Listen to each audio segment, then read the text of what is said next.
The Chiefs and Eagles are vying for the title on Sunday, and you've probably seen and heard 100 different breakdowns of this game already.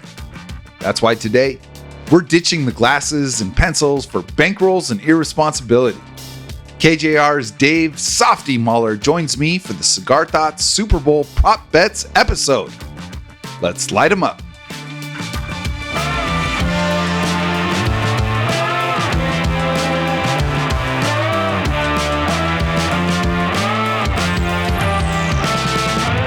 I'm Jacson Bevins, and this is Cigar Thoughts. Welcome back to the Cigar Lounge. I am Jacson Bevins, and along with my irascible producer, Mike Barwin, this is the Cigar Thoughts podcast.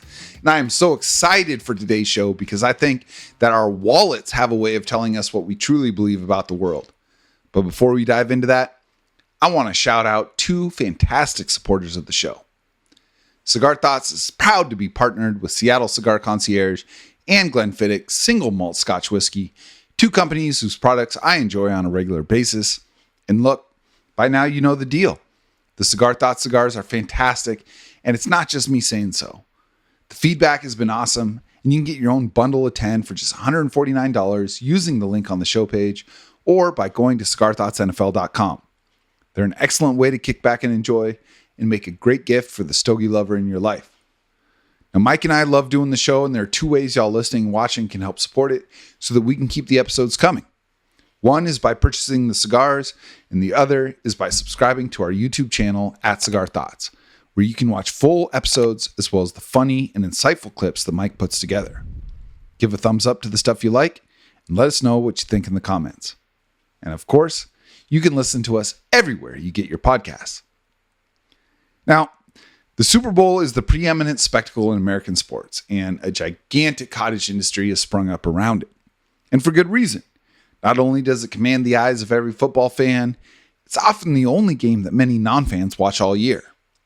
With that comes an annual litany of wagers you can place on the game and everything surrounding it, from the length of the national anthem to the color of Gatorade poured on the winning coach, and literally everything you can think of that could happen on the field in between. So when I was putting the show together, I asked myself who the biggest degenerate I knew was to join me in this, and the answer was easier than Lionel Richie's Sunday mornings. You know him as the longtime radio host for KJR, the unapologetic fan and analyst, and a guy who definitely didn't have anything better to do today. He is Dave Softy Mahler. Softy, what's up, brother? Yeah, first of all, I take that as a compliment. And by the way, the whole degenerate thing. And then number two, let's just be totally truthful with people. You had like 9 people bail out on you, and I was the 10th option. So you called me, and I appreciate that, man. Thank you for thinking of me, by the way. I actually have you saved in my phone as last resort. So hey, that's fine. You know what? My wife looks at me the exact same way, man. If she's got nothing else to do, no friends around, no boyfriends available, no old college flames, she'll maybe call me and maybe let me spend the night with her. So I'm used to it, man. It's not a big deal. No problem. I know where I stand. Yeah. Yeah, no, I appreciate the self-effacing humor, but honestly, Softy was the first person we reached out to for today. And look, man, there's 1,000 really smart people out there breaking this game down from a scheme and personnel standpoint. So you don't really need me to rake more leaves into that pile.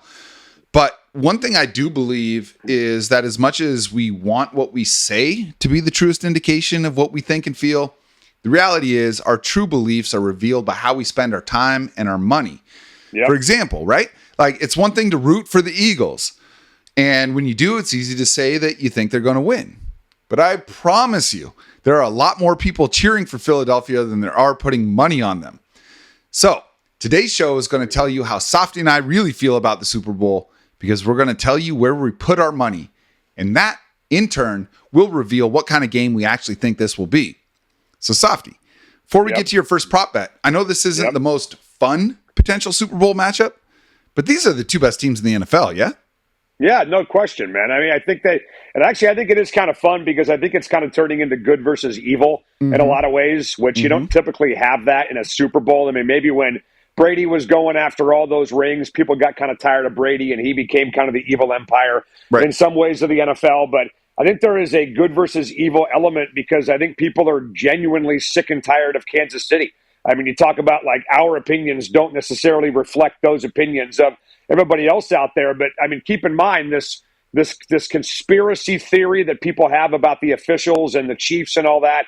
The NFL is so concerned about that and the perception that they were compelled to address it at the Commissioner's State of the Union address this week in New Orleans. And the Referees Association actually came out and addressed it as well, which I kind of thought was a mistake, Jacson, to be honest with you. 100%. That was my immediate reaction to that. Yeah, the more that you kind of, chat about something, the more you have something at the forefront, the more that you acknowledge something. I think the more gas you're throwing on the fire, the more that you're kind of, backing up the opinions of the people that have these crazy ideas. So I was actually stunned that Roger Goodell spent as much time on this as he did. But it just does remind you that those people actually exist, so much to a point where the NFL thought they had to address it. So this idea that this is just a couple of goons in their basements and a couple of yahoos online that are spreading this conspiracy theory stuff about Kansas City, I don't think that's the case. And I think there's a lot of people that are absolutely, as you said, rooting for Philadelphia because they're sick and tired of Kansas City. They're sick and tired of Taylor Swift. They're sick and tired of the referees helping them out. They're sick and tired of all these State Farm commercials that we see on TV. But, as you said, a majority of those same people that are freaking tired of it with a gun to their head and every penny they own, how many of them would actually put their money on Philadelphia? I don't think the answer is a lot of people. I'm with you. That's exactly right. And I want to peel the curtain back on a couple of things that you just mentioned. One, with the refs, the idea that the refs are in on this. These are part-time employees. These guys have day jobs. They show up once a week. They are not unionized. They are not full-time employees. So the idea that they are all getting together and getting a memo from the NFL that's like, hey, when you show up to work on Sunday for the Chiefs game, let's make sure they win, is preposterous. And frankly, that shit would just get out. Like, look at what happened to John Gruden's emails. Like, that would get out if that was happening. So, like, just let's be a little bit smarter than that as fans. That's the goal of this show. Hopefully we all come away from these episodes 1% smarter. And the other thing is, like, if you polled the entire country, certainly the Taylor Swift contingent, I mean, that's a massive fan contingent. They're going to say they're cheering for the Chiefs. But I would say if you, and not to say that there aren't Taylor Swift fans who are watching a lot of football, but if you took the sample size down to people who watched at least 12 football games this year and asked them who they were cheering for, you're going to see overwhelming rooting for the Eagles. But if I'm going to also peek behind the curtain on Vegas, their goal is to get 50% of the money on both sides of the line because they're taking 10% juice on it. Right. So they want their 10% every single time. So lines are reflective of what they think is going to get money even on both sides. And they have the Chiefs favored by 1.5, which means the majority of the money is on the Chiefs. So, I mean, that's where we're at. But we're going to talk a little bit more at the end here about what we think is actually going to happen in the game. I'm more interested in what you think is going to happen during the game. And like I mentioned, how we feel about some of these prop bets, because we're each going to give you 5, is going to tell us what kind of game we think this is actually going to be. So hit me with your first one. Well, I think, first of all, the total 49.5, that just seems like a perfect number, right? Like every now and then you'll see a total, you'll think, a little bit too high, a little bit too low, or wow, that seems low, or wow, that seems high. The number seems perfect, man. It really kind of makes you think, right?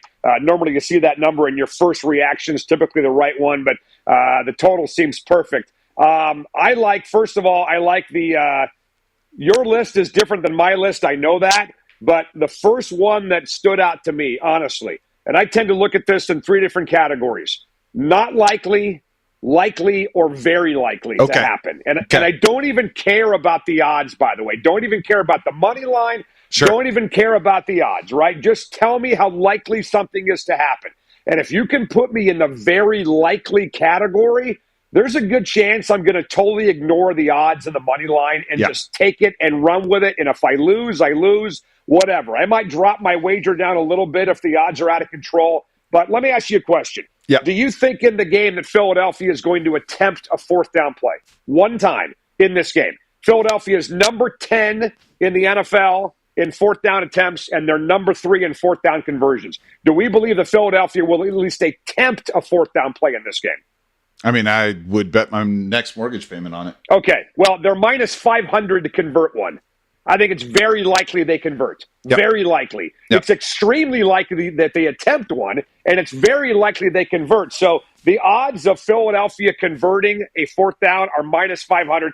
Give me the minus 500. I don't even give a damn what the odds say. Don't give a shit about the money line. They're going to convert a fourth down in this game. There is no question in my mind. That seems like easy money. You know, I'm glad you started out this way because a lot of times, you know, you listen to like some betting shows, you read some betting articles, and it's like, hey, here are the long shots that could get you paid. Right. And here's what I think. That is not how gambler, the very small percentage of gamblers that make money aren't chasing that. Not with real parts of their bankroll, right? So I love that. I mean, minus 500. That means, and for those listening who maybe aren't super fluent in betting vernacular, minus 500 means to win $100, you need to bet 500. So that's right. It's big risk, but it feels, it's like, to me, the Eagles converting a fourth down feels almost as guaranteed as the coin toss being either heads or tails. Sure, right? Totally. Absolutely. They're just going to. Look, I mean, people get scared of the minus 500 because that's what they see because they base this on $100 increments. But, you know, $100 to win 20. Does that make it feel a little better? Right. I mean, it just feels like an easy $20 there for you. So I just think, again, it's in the very likely category. And that really jumped off the page to me. So you want me to give you all 5 of mine? Or you want to No. Let's go back and forth here. So, go ahead. So I love that because that's just smart betting right there. It doesn't feel like it. And one of the great things that Vegas does, like the whole thing with Vegas setting lines is designed to fuck up your perception, right? They want system 1 and system 2 in your brain fighting against each other. So they make the odds that are most likely, they put a minus in front of it, right? Those are the odds that favor the house.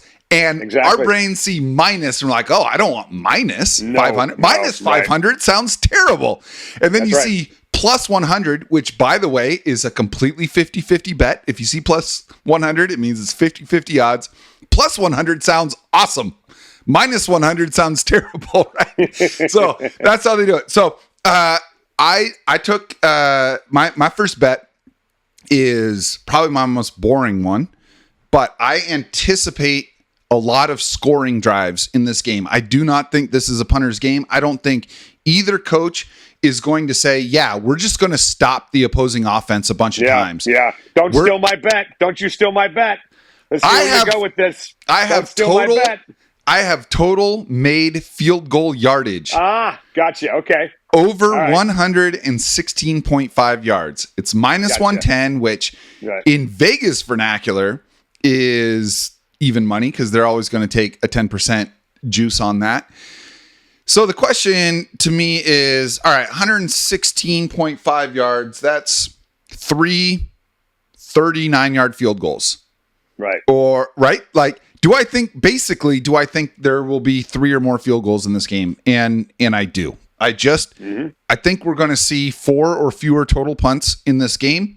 I think that both teams are going to know they need to score every single time they cross the 50. I am just betting. And the other thing is, I think the field goal attempts are going to be longer. And both of these kickers make all their kicks because I think once you get inside the 20, teams are going to be going for it on fourth down because that's how this game is. That's how it was the last time that they met in the Super Bowl. It's how the Chiefs' previous 3 Super Bowl wins have been. It's been going for it on fourth down. It's needing to score a bunch of points. It's going to be about extending drives and keeping the punters on the sideline. So I feel very, very strongly about there being more than 116 and a half total field goal yards made in this game. I love it. Well, first of all, in the game being indoors, obviously, would make you assume that there's going to be maybe a couple of 50-yard attempts, if not longer than that, in this game. So I totally agree with you on that. And obviously, with this stuff that we're talking about, you got to make sure you find a book to take these wagers. I mean, I'll just go ahead and throw out like the Emerald Queen Casino in Tacoma. is an MGM book. You can look online and check the MGM odds. There's a lot of different places where you can get It's a great odds PSA. and all kinds of props. But you got to, like, people will come to me and say, hey, can you look at this. You can bet the color of Taylor Swift's lipstick. Well, okay, with who? Like, who's taking that wager? What sports book is taking that wager? So that's number one. Just because you see these things online doesn't mean you can find a book to take it. But yeah, because Washington is one of 3 regressive states when it comes to being able to actually open up a FanDuel app or a DraftKings app and place the bet. Because God forbid somebody goes to the grocery store and puts $500 on scratch tickets, but they can't put $20 on the damn Super Bowl, man. Give me a freaking break. But the field goal prop bet that I like is the over 1.5 on total field goals made by Harrison Butker. That seems like, again, easy money, minus 135. In 13 games this year, he's made 2 or more field goals 8 times. I'm totally with you. You're facing a really good defense. I think touchdowns might be limited in this game. There's going to be a lot of opportunities for Harrison Butker in this game. You're indoors. He's going to be kicking 50-yard field goals, 40-plus yard field goals. There's no reason for Andy Reid to not kind of let this guy do his thing. So I was actually pretty surprised when I saw that number, Jackson, to be honest with you. Yeah. Over 1.5 made field goals by Harrison Butker. Give me that and let's roll. Yeah. That feels safe. The next one I go and so let me ask you this, Softy. Do you think this will be a close game? Yes, I do. Do you think this is a close game that's going to require a furious multi-score comeback? No, I do not. The over-under on the largest lead of the game is 14.5 points. I am slamming that under. It's minus 160. It's juiced to the under. And anytime that you're just north or south of the hook, and by the hook, I mean common point differentials, so 3, 7, 10, 14. Anytime you're just half a point north or south of that, there's going to be juice on one side or the other. It's minus 160. You want to win $100 on this bet, you got to bet 160. I've played this game out in my head 100 times, and in maybe 5 of them does one of these teams have a 3-score lead at any given point. So I'm hammering the under on the largest lead of the game being 14.5 points. So wait a minute. So you said you've played this out in your head, not on some actual computer simulation. Is that what you're telling me? That's what I'm telling you. Okay, gotcha. So what happens in your brain, you rely on that more than you would some kind of an actual online computer simulation that gets run 10,000 times. I love that, by the way. And that actually proves your point again about the degenerate that you are. Yes, sir. That you're relying more on your meathead brain running these simulations. This is one of those episodes. Somewhere. Yeah, this is one of those episodes that makes me glad my wife doesn't listen to my podcast. Oh, I love it, man. Well, hey, listen. I actually had one right along those lines because I agree with you. I don't think it's going to be a game where anybody runs away from the other. And this is not going to be a 28-3 Falcon Patriot game where the Patriots have to make some unbelievable comeback. And I was actually really surprised at this. And I really think you're getting a lot of great value on this, to be honest with you. The odds of a team having to score 3 or more unanswered drives. Plus 145 on no. Will there be a team in this game that will score 3 or more unanswered scoring drives? No is 145, plus 145. I love that. I just can't see Philadelphia. I can't see Kansas City going on a type of a roll for 3 consecutive drives. That's either 3 consecutive touchdowns, 2 field goals, touchdown, 3 field goals, whatever. 3 consecutive scoring drives that the Eagles or Chiefs don't answer on the other end with 3 opportunities. I find that almost impossible to believe that a team in this game will do that. And you're getting plus 145 on that. You bet $100, you win $145 in return. So I love that bet. That's actually my favorite bet, to be honest with you, on the board, is that, because I just cannot see this game getting out of control where one offense goes on a roll and the defense just completely gets shoved around and the other offense can't even put up a point to respond. That would stun the hell out of me. You know, the only way I see that bet losing is if a team that is about to receive the second half kickoff scores the final 2 scores of the first half. But like natural game flow where these two offenses, look at what they're doing. Look at the percentage of drives that they're scoring on. These teams are scoring points on over 70% of their postseason drives this year. Both of them. I would have taken that at minus 145. Yeah. I'm with you. I think surprised. of all the bets we've talked about so far, that's the biggest slam dunk. And I am going to stamp it right now as the bet of the week.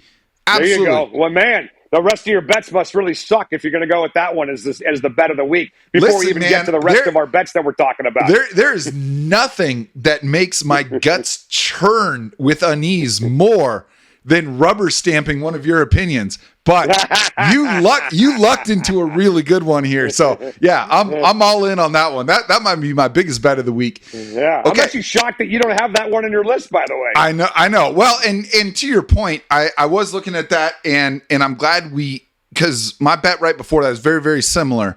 And so I'm glad we each kind of took it a little bit different angle on that. My next one, this is the one I'm betting that I'm probably least sure of. I still feel good about it. I don't love the odds on it. It's a minus 175 bet, but it's that the shortest touchdown is under 1.5 yards. I am just betting on there being a 1 yard touchdown in this game. Yeah. And this is partially informed by past bets. The last 3 Super Bowls, I've bet the over on this bet, and there's been a 1 yard touchdown in every single Super Bowl. We are talking about the ultimate 1 yard Super Bowl or 1 yard touchdown football team in NFL history with the Philadelphia Eagles. There's just no way that neither Jalen Hurts or Saquon Barkley doesn't. I would take this bet if it is the Eagles' shortest touchdown under 1.5 yards. I get the Chiefs also on this. So even though I'm paying an extra 75% to get my payout, I feel pretty good about it. Well, and my next one actually, this is crazy because we just keep kind of piggybacking each and other. I want the listeners and the viewers to know we did not share bets before this. No, I waited 4 hours to go on the air, but we didn't talk much about this segment before we actually got this done. You think we could have, by the way. And I think you can double check the line on this, by the way, Jacson, for me if you have it in front of you.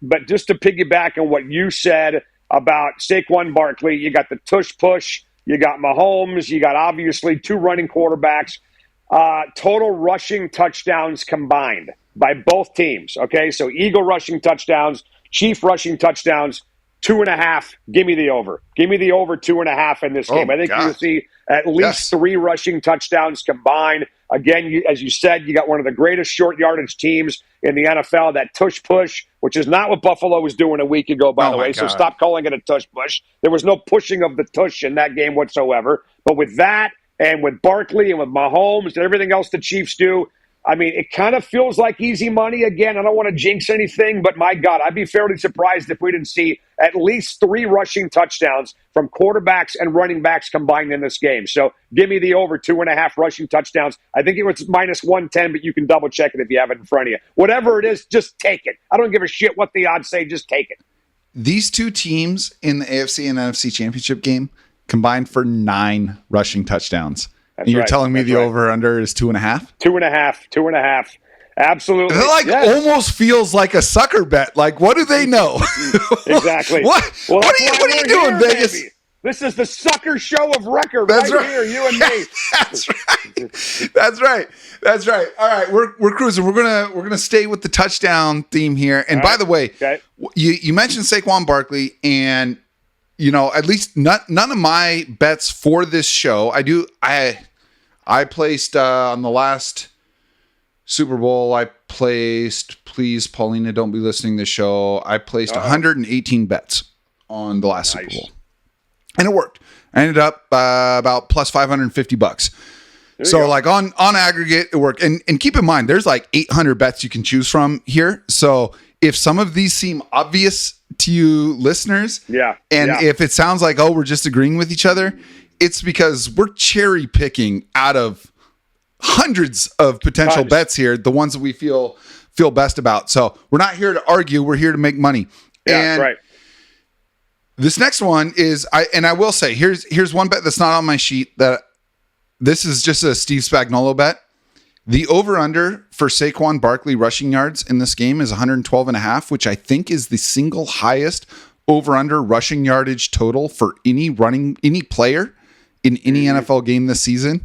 And I just don't see Spagnuolo doing that. Steve Spagnuolo is going to make Jalen Hurts beat them with someone other than A.J. Brown. He is going to sell out against Saquon Barkley, and he is going to bracket A.J. Brown. And if Jalen Hurts can stand there and win with Dallas Goedert and Devontae Smith, I think that's what Spagnuolo is going to bet on.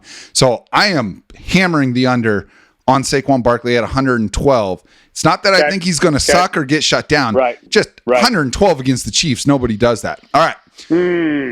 So, but that's not an official bet. And if anybody on the planet can do it, it is Saquon Barkley for sure. He could do that in two carries. It's not an official bet, but if Jackson's right, he'll take credit for it. 100%, Nancy. I hate when people do things like that. You can't say something on the air and then not have it actually, stick. You're putting your freaking voice behind it, man. Come on, show me some balls here. Not an official bet. You may not play it. You may put $10 on it for crying out loud, but you said it. You own it. It's yours. I'll text you the bet slip. I got 50 on the under. I got 50 on the under. All right. But so this is my next bet is a touchdown bet, and it's twofold. I'm placing this on both the first touchdown of the game and the last touchdown of the game. And it's that the jersey number will be under 15.5. And this is basically an even money bet. It's minus 105, which is a little bit better than the over, which is minus 115. But that's negligible. I'm not betting hundreds of thousands of dollars here, so it's negligible difference. Here are the players of the likely touchdown scorers that are under jersey number 15.5. Jalen Hurts, Patrick Mahomes, Xavier Worthy, A.J. Brown, Devontae Smith, Isaiah Pacheco, Hollywood Brown, DeAndre Hopkins. The overs are Saquon, Travis Kelce, Kareem Hunt. Those are three very likely touchdown scorers, but I am just going to take the sheer volume. It's the availability heuristic. There is just more chances for players with jersey numbers over 15.5 to score any given touchdown. So I'm doubling down first and last. I parlayed it. I'm all in. I like it.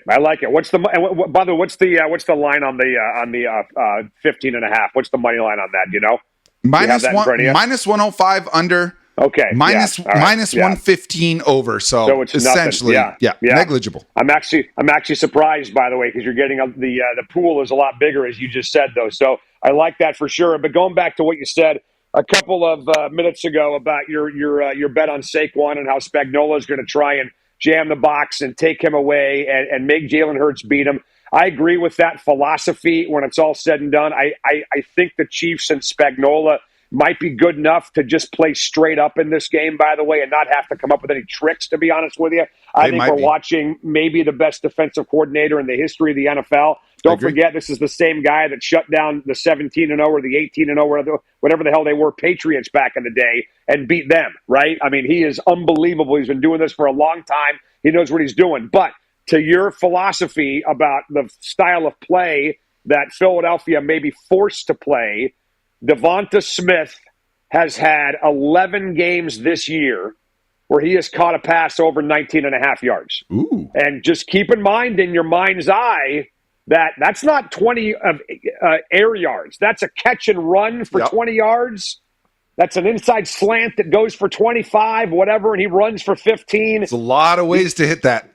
It is. The over 19.5 on one play. All Devonta Smith has got to do is catch one pass of 19.5 yards or more, and you are a winner. And I think Jalen Hurts, I agree with you, is going to have to throw the ball a little bit more to win this game. I love Devonta Smith with the ball in his hands in the open field. Give me the over. All he's got to do is catch one ball of 20 yards or more, and ding, ding, ding, you are a winner. Here's the thing. I love this bet because the Chiefs have one phenomenal cornerback in Trent McDuffie. Shout out UW. Yep.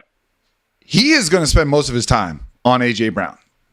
The delta between A.J. Brown and Devontae Smith in talent is much smaller between the delta between Trent McDuffie and whoever else they're going to put on Devontae Smith.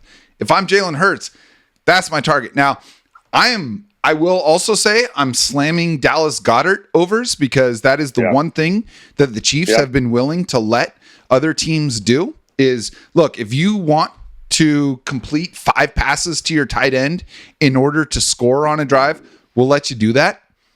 And Dallas Goedert is a very, very good tight end. So I think we could see a big game from him. I think he's plus 850 to be the leading receiver in this game. I'm all over that. But I say that to support that Devontae Smith is going to get loose one time in this game. Like, barring injury, he is getting loose in this game because there's just no way that you're taking your best weapon in your secondary if you're Kansas City and putting him on Devontae Smith over A.J. Brown. That's how good A.J. Brown is because Devontae Smith is the best collegiate wide receiver I've seen since Randy Moss. And a stone cold number 1 on like 25 teams in the NFL. So I love that bet. All right. So my last one is a goofy one. I had to throw a goofy one in here. And this is another just mind's eye before I even looked up. So I looked up the historical likelihood of the Gatorade color that's poured on the winning coach. And in my mind's eye, orange fit both teams the best. Okay. Orange is plus 500 to be the color. There's only 6 colors on the board. Purple's the favorite, and it's the favorite because it is the color that the Chief that has been poured on Andy Reid, the last 2 Chiefs Super Bowl wins. Okay. Since they started tracking this, orange has been the most common color to be poured on the game-winning coach. It is the color that was poured on Andy Reid during his first Super Bowl win. It is the color that was poured on Doug Peterson during the Eagles' only Super Bowl win. I'm looking this plus up right 500. Now, give me the orange. Yeah, you're full. You're full of shit. Where did you get these stats from? I'm looking this stuff up. I'm going to the World Wide Web. I'm going to the Google machine right now to make sure you know what the hell you're talking about. You're gonna go off of Google Gemini? That is crazy. Yeah, type in. Give me the definition. Like, what dressing should I use on my salad? It's going to tell you a dressing is a way to treat an open wound. Give me a freaking break. Right. Trust me, man. You think I'm getting on camera in front of my dozens of fans, dozens of people watching this show, and I'm going to make up these statistics? Give me a break. It's orange is the color plus 500. Yeah, okay. First of all, yes, I do think you'd make it up because there are only dozens of people watching, so there's not much of a problem or a blowback. And most of the people watching are family members and friends, by the way. But I'm going to look that up and confirm that. The thing is about some of these bets, like the Gatorade color, the length of the anthem, for example, blah blah blah. How many times they show Taylor Swift on TV? Sometimes the sports books will limit how much money you can put on those, because those are things that behind the scenes, somebody could manipulate that and go to a sports book and bet a shitload of money. Like, if I will say, I don't have a Gatorade guy. I don't have a Gatorade guy. Hey, if you know the equipment manager for Kansas City, for example, not that you and I do, or Philadelphia. Hey, what color Gatorade you guys using, by the way? It's going to be red. Great. Boom. Go to your sports book and put $15,000 on that. But I'm looking at the Chiefs' record here, or game by game. We know they've won 17 consecutive one-score games, right? Which is an NFL record. One of the most insane stats I've ever heard in my life. Right. So here is the in the games the Chiefs have won. Here is the margin of victory: 7-1, 5-7, 13-10, 7-6, 2-3, 2-2, 14, 8-9. And those last 2 were against Houston and Pittsburgh, by the way. The Chiefs, I think, are going to win the game. My heart is with Philadelphia. But as we said at the top of the show, there's a difference between your heart and your head. And my head says the Chiefs are going to win this game. My head says the Chiefs will win a close game. My head says the Chiefs will do what they always do and get a late touchdown to win the game. Kansas City winning this game between 4 and 6 points is 8-1. You're getting 8-1 on Kansas City winning this game between 4 and 6. I think I'm going to load up on that. I think Kansas City wins the game. I think it's going to be a close one like it's been every single freaking week for Kansas City this year. I like that little area there between 4 and 6 points. I can see Kansas City being down by 3, down by 2, and getting a touchdown to win the game by 4 or 5 points.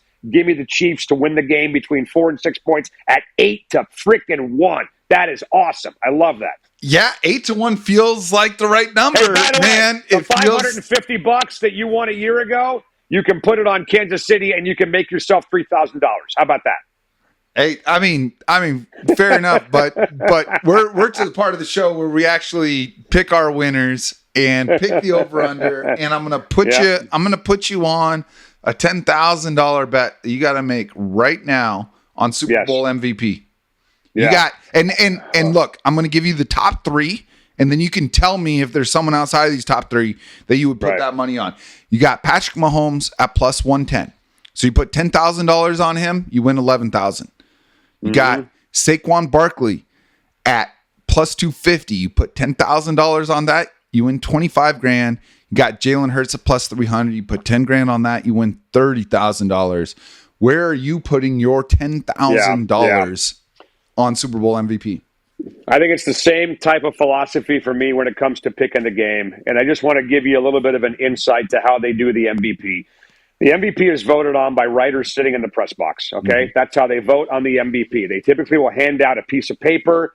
Maybe now it's on an app. Maybe now it's online. I don't know how they technically do it, but they hand out a opportunity for the media to vote on the MVP of the game, and it usually takes part middle to late fourth quarter. Nobody's waiting until the game is over. I mean, I get that they have to rush it down to the field. I agree. That's why Aaron Donald wasn't Super Bowl MVP against the Bengals. Dumb. Yeah, so my point is that if the Chiefs win, which I think they're going to, again, I'm rooting for Philadelphia, but if the Chiefs win, which I think they're going to, I think somebody else would have to do something so ridiculous for Patrick Mahomes to not win the MVP. Yeah. It's not even worth talking about. And I think we want to sit here. We want to be creative. We want to be, the one that made the call that, Kareem Hunt wins the MVP or Travis Kelce wins the MVP. Right. No, dude, if we're just being smart and we think the Chiefs are going to win, just put your damn money on Mahomes and just be done with it, man. For crying out loud. I mean, somebody else would have to really just go bananas in this game for Patrick Mahomes to not win the MVP. He's won 3 Super Bowls already. He's won the MVP every single time he's won. The media is begging to give him the MVP. Give me Patrick Mahomes. I know it sounds boring, but to me, that's the safe call. It is. And that's why I pick a scary number. And that is probably the safe bet. This is where I tip my hand. I think the Eagles win this game. I think they're the better team. I hope you're right. And they might be the better team. Outside of Mahomes, they got the better roster. But they got Mahomes.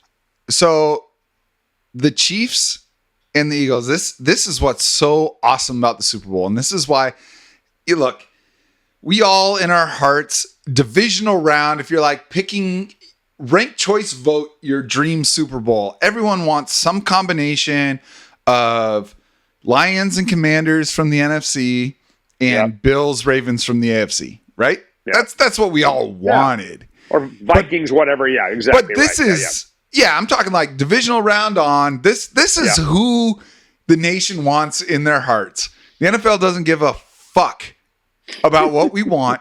The cream rises to the top in the NFL. You don't see a lot of fluky Super Bowl winners. You see fluky playoff runs. You do not see fluky Super Bowl winners. And we have the 2 best teams. The Eagles have won 15 consecutive games that Jalen Hurts has finished. I am betting that he finishes this game. This is a Steve Spagnuolo reflective bet, which, by the way, best coordinator of all time. I agree with your take earlier. I'm so glad that you said it because there are only 2 coordinators outside of Spagnuolo that have won 3 Super Bowls. Spagnuolo has won 4. Okay? Beat the Patriots twice as the Giants DC and has beat the 49ers twice as the Chiefs DC. Mm-hmm.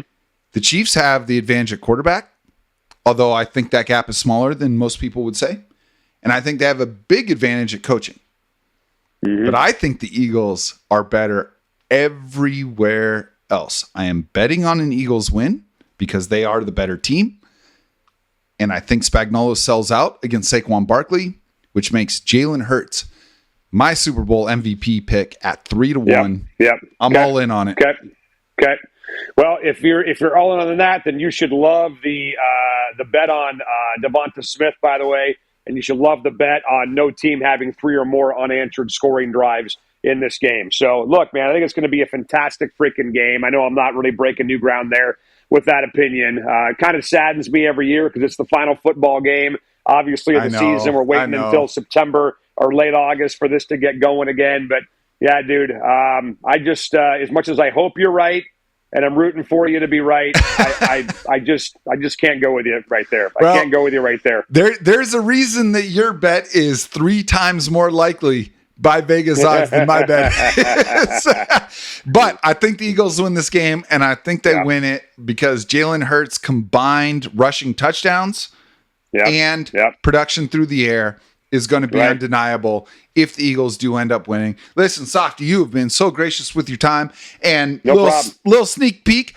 I am stoked. I'm honored, and most importantly, I am truly humbled to be sitting in for you this Friday with Dick Fain on your show as you head down to Waste Management, go golfing in Arizona while it's snowing up here, and attend the best golf tournament in the world from a fan perspective. So super stoked to have you on. Thank you so much for your time. All right, have fun, man. Appreciate you filling in for me, and we'll talk soon, pal. See ya. Yeah, you got it. Hey, last thing, people who for some reason, after they've been listening to you for 30 minutes, if they want more of you, which I cannot imagine, but if they do, where are they finding it?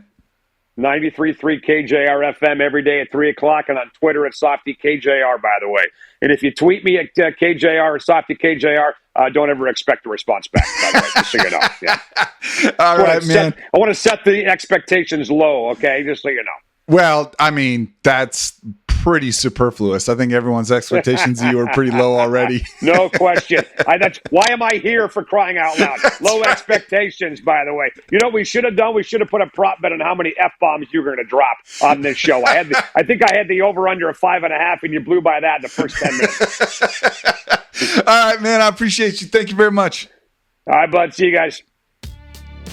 Once again, a huge thank you to Softy for carving out time talk about his bets with me. Man, we joked about it, but truly, when Mike and I were talking about how we wanted to do this show and how we wanted to do our Super Bowl preview and view it through the lens of just degenerate gambling, Softy was such an easy choice. And again, just super grateful that he made the time to go through his bet list with us. Listen, as always, you can find Mike and I on social media, just like Softy. I am on Twitter and Blue Sky at Jacson Bevins. That's Jacson. Remember that no K is okay when spelling my name. Mike is on both at Mike Barwin, and the show itself is at Cigar Thoughts on Twitter and at CigarThoughtsNFL.com on Blue Sky. You can catch full video episodes on our YouTube channel at Cigar Thoughts and find the rest of our socials at CigarThoughtsNFL.com. As mentioned previously, this episode is brought to you by Glenfiddich Premium Single Malt Scotch Whiskey. Y'all know I'm a huge fan of their lineup, and we are thrilled to have them on board as a sponsor of the show. One of the great things about a great Scotch is how well it plays with a good cigar. So, once again, we do have our own special release of cigars that you can purchase at a terrific price as a listener of the show. The release of these Cigar Thoughts Stogies has been successful enough for us to continue offering them for the low price of $149. That's right, just $149 for a bundle of 10. Again, these cigars, when banded and branded by the manufacturer, sell for between $35 to $40 a stick, so you're getting them for less than half of market price.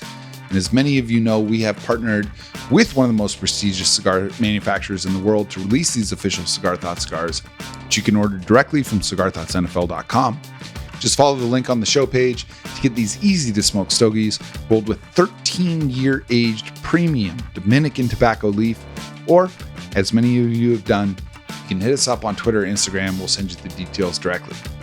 The cigars come with a Bevita humidification pack and a Mylar storage bag to make sure they stay fresh whether you have a humidor or not. Of course, you can listen to this show and read every article at fieldgoals.com. And if you're listening on Spotify or Apple Podcasts and you like the show, drop us a 5-star rating and leave a quick review. Thank you to all of y'all listening for your continued support of the show. We know you've only got so much time for podcasts in your life, and it is an honor to be a part of that for y'all. Please know that by sharing this show on social media and with your friends, you give us the juice to keep making this happen. We'll be back soon, but in the meantime, onwards and upwards, my friends.